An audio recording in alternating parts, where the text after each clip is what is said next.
Hello everyone, and welcome to another Fallout 76 build. And somewhat ironically, a much more sane and normal one than last week's was. For this build, I'll be presenting you an incredibly fun, high-intelligence, heavy guns build, which works just like a charm. I will be leaving timestamps and a link to the Nukes Dragon page for this build in the description, so make sure to check them out for speedy recaps in the future. The minimum special for this build is Strength 6, Perception 2, Endurance 3, Charisma 1, Intelligence 10, Agility 2, and Luck 6. Keep in mind this is only minimum special, not a level 50 full coverage build. This way it means you have a decent chance of being able to slot this build into what you're already working with, or build it entirely from the ground up without having to spend about a week grinding. For the perks section, I'll first be going over all the essential perks that are key to making this build as effective as it can be, and then I'll add in some recommended perks at the end to give a little more help for anyone wondering what perks to choose. To start off, we head to the strength tree where we have all three variations of Heavy Gunner. With these perks, it's critical to get at least the first rank of each perk card, as this totals to a bonus 30% damage dealt. Additional ranks are optional, but keep in mind you'll need to boost strength above the minimum in order to do so. Next up we have Lock and Load and Bullet Shield. This is a heavy weapons build, and these perks are a great little boost for big guns characters. Lock and Load gives plus 10% to reload speeds, and Bullet Shield provides a bonus 20 damage resistance whilst firing any heavy gun, making it easier to weather attacks in a firefight. I don't have any essential perks for Perception, so we move on to Endurance, where I've included Sunkissed, Photosynthetic, and Solar Powered. These perks work great together, making it so that you have constant health and radiation regen during daylight hours, as well as an additional point of strength and endurance. For this build, I also like to roleplay that the scientist has some sort of solar contraption weaved into his suit that provides these buffs during the day. For Charisma, I only have a single perk, and that is Tenderizer. I've had a fair few people mention this perk in previous builds, and I've used it a decent bit myself casually, but it wasn't until this build that I really felt the perk was definitely worth the inclusion. This perk makes your target take 5% more damage after you attack it, but only for 5 seconds. With slow firing weapons, this isn't a huge help, but with how quickly our guns unleash on the enemy, it really pays for itself, essentially giving a 5% damage boost to every shot you take after the initial hit. On top of this, it also helps your teammates deal additional damage to the target, helping increase your support capabilities. With Charisma out of the way, we head on to Intelligence. Here I've included Power User, Batteries Included, and Weapon Artisan. Batteries Included and Power User are both here to make fusion cores better. Batteries Included reduces their weight, and Power User makes them last longer. Now, this isn't a power armor build, instead we're using fusion cores to power our Gatling laser. This means that Power User actually increases our magazine size. I only had a single rank of this perk card, and it raised my Gatling laser magazine from 500 to 650. I don't think I need to explain to you why being able to fire a weapon 150 times more is useful. Ideally, I would have maxed out this perk, but I'm also working on other builds, so I'm having to save those level ups as much as I can. The perk that I've neglected to mention so far is Weapon Artisan, and that is one that I actually do have maxed out. This perk allows you to repair your weapons to above 100% condition. This in turn reduces how often they break. A decent benefit for any character, but something that's utterly vital for this build. Literally, the biggest obstacle this build faces is the risk of having its weapons disintegrate halfway through a fight. In the agility tree, I included the White Knight perk. Each rank of this reduces armor wear and tear by 30%. This is just one of those generally helpful perks I could recommend for almost any build. Now we move on to Luck, where I've included Starch Genes and Serendipity. Start Genes is a perk I talk about a lot in builds, as it helps you to control which mutations you keep. Instead of obeying the whims of radiation, you can just keep this perk equipped and instead rely on serums to get the mutations you want, and never have to worry about losing them. Serendipity is an interesting perk. When you're below 30% health, this perk provides you a 15% chance to avoid taking damage. It might be my gambling side shining through, but I really think that this is a steal. This is essentially a chance to avoid dying. Sure, the percentage isn't that high, even maxed out it's less than half, but I take all the chances I can get. With the essential perks out of the way, we now move on to recommended. In strength, the only recommended perk I have is Sturdy Frame. At the first rank, this reduces armor weight by 25%, and at the second rank, reduces it by 50%. Carry weight is, by far, my biggest enemy in this game, and I often find armor weighs me down, so this perk can come in pretty handy for me. Within Perception, I have included Glow Sight and Grenadier. Grenadier? I don't know how you pronounce that. Leave in the comments below, how would you pronounce that? Grenadier increases explosives detonation range by 50%. I find I often forget how long a delay there is on thrown explosives, and miss time when I think an enemy will be in the blast zone. With this perk, I find that happens far less often. Glow Sight gives a boost to damage against glowing enemies. I find these are most common within blast zones, however they pop up all around Appalachia, so it's a perk at least worth considering within the regular rotation. There's no additional perks in Endurance or Charisma, so it's on to Intelligence, where I have Science Expert, Demolition Expert, and Gunsmith. Science Expert is here purely for crafting purposes, and is also kind of a placeholder. I myself only needed this perk in order to mod out my weapons the way I wanted, however you may well need either Science or Science Master as well. See which modifications require what perks, and then work your way from there. Demolition Expert increases explosives damage. This is a great perk for dealing more damage with grenades and whatnot, but I primarily went with this perk as one of my weapons was explosive. Because it's far from guaranteed that you'll get this legendary effect, I'm not classing this perk as essential, but if you ever get yourself an explosive weapon, make sure you're using this perk with it. Gunsmith reduces how quickly your guns break down.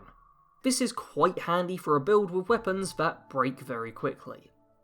Within Agility, we have Through Hiker. This perk reduces food and drink weight by 30%. I estimate I spend a good 40% of my time playing this game over encumbered. Without this perk, it would be more like 99%. Finally, we have Luck, where I've included Bloody Mess. This perk only gives plus 5% damage per rank, the same as the second and third rank of the Heavy Gunner perks.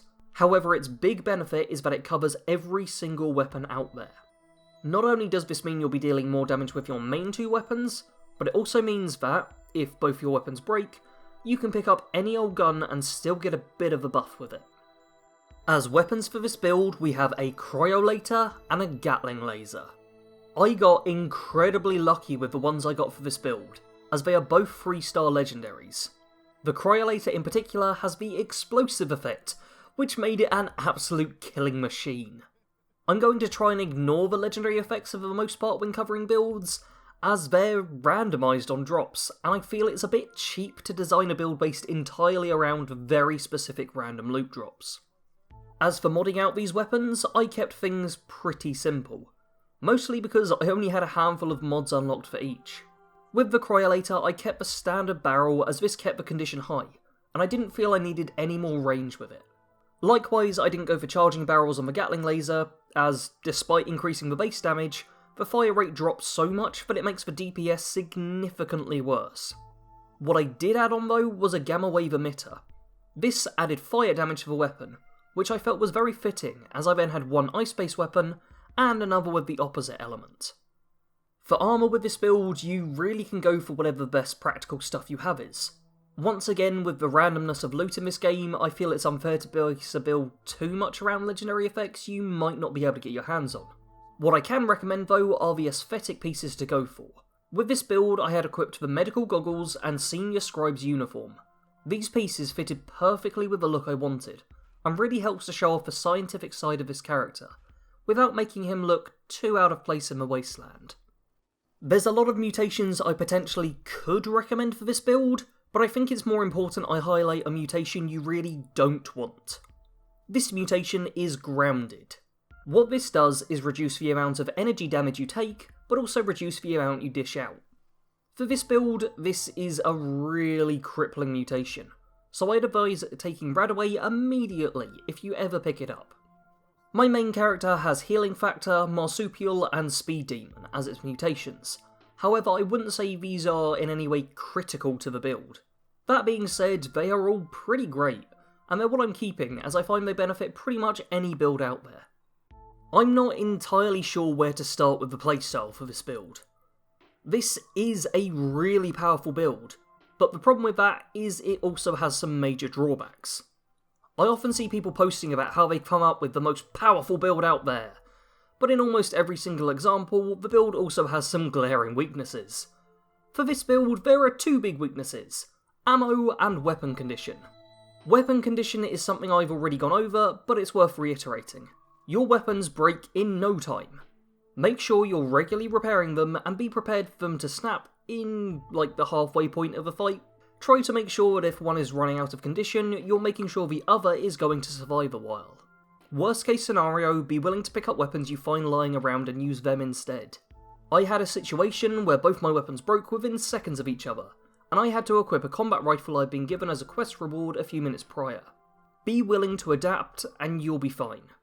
Panic when things go wrong, and you'll likely end up dead. The other problem with this build I mentioned was ammo. Cryo cells and fusion cores aren't the most common ammo types out there, and they're difficult to craft in mass. To make matters worse, you'll burn through ammo like you won't believe. Whilst testing this character out, I found myself crafting both types of ammo at fairly regular intervals. If you do end up crafting a lot of ammo, I would recommend equipping the Ammo Smith and Super Duper perks, if you have them, in order to increase your yield. Ammo Smith doesn't work on fusion cores, but Super Duper does, and there's nothing quite so satisfying as getting 2 fusion cores for the price of 1. Now that I've put a heavy focus on the negatives, let's go briefly over the positives. I found everything died pretty damn fast when I was playing. DPS with this build is damn high, so just keep holding down that trigger and watch the enemy's health bar drain away. The Cryolator is also a great support weapon. Within the footage of this video, you'll see me freeze the Scorchbeast Queen a couple of times, slowing her movement down dramatically and helping everyone else to concentrate fire on her. Additionally, the Tenderizer perk means that they were dealing a little extra damage if they shot her right after me. The mad scientist was born in West Virginia to a pair of West Tech scientists. Fortunately for him, he wasn't tested on extensively as a child, but they still were far from perfect parents in the traditional sense. He was never made to eat FEV as a baby, but that doesn't mean they were the most caring of parents out there. They often ended up neglecting the child of its needs, letting the Mr. Handy deal with it instead. After all, it was far more suited to the task than they were. Even after the bombs dropped and they were rushed underground, there didn't seem to be much reason to change their lives too much. They had taken research notes in with them, and there were robots who could assist in dealing with the small human. This attitude remained throughout their stay within the vault, and meant that the child had a great deal of freedom during his youth. He could pretty much go where he pleased and do as he wished. As long as he wasn't breaking any rules within the vault, everything was fine. Despite having free roam of most of the vault, he found the most interesting things were hidden away in his parents' room. The little time he spent with his parents was often discussing various scientific developments, be it in biochemistry, quantum entanglement, or even just plain old natural science. This regular feeding of knowledge far above his level meant that the child was far smarter than his peers. His parents may have found it tiring to explain so many relatively basic principles to him, but when compared to the average pre-war person, he was a genius. The problem with genius is that it likes to solve problems. In the child's case, it was the same problem that his parents had been working on: nuclear fission. Unlocking the secret of this fabled technology would be a great boon for the vault. More importantly, it would be a way for him to prove that he was smarter than his parents. Where his parents focused on a theoretical approach, he decided to take the more practical route, gathering up whatever odds and ends he could find in the vault, and pretty much just seeing what happened. His experiments were relatively contained at first. Maybe the odd small explosion or chemical cloud here and there, but nothing which brought too much attention to what he was up to. That was until he managed to make the vault go dark. He had just been sitting in his room one day, working on some basic electrical equipment, nothing all that advanced, when he realised he had absent-mindedly wired it into the main vault power supply. Unfortunately, it was a little too late he realised this. There was a spark of light from a circuit board in front of him, and then all the lights in the vault went out at once. He idly wondered if he was going to get in trouble for this. When the secondary power kicked in and he saw the angry face of the overseer charging towards him, he concluded that trouble might be underselling things. After this day, the mad scientist found out he had much less freedom within the vault. His parents were made to keep a closer eye on him, and even when he wandered alone, people would give him strange looks, a sort of mix of suspicion and fear, as if they thought he might explode, but also wanted to make sure they saw the whole thing if he did. It began to feel like he was trapped within the vault, so when Reclamation Day arrived, he was rather joyous. There was a whole post-nuclear landscape to explore out there. Not only was there literal tons of old world technology to find, but there would no doubt be some interesting side effects to the nuclear fallout. Whereas once the vault served as his playground, he now had all of West Virginia to do with as he pleased. Thank you all very much for watching this build through to the end.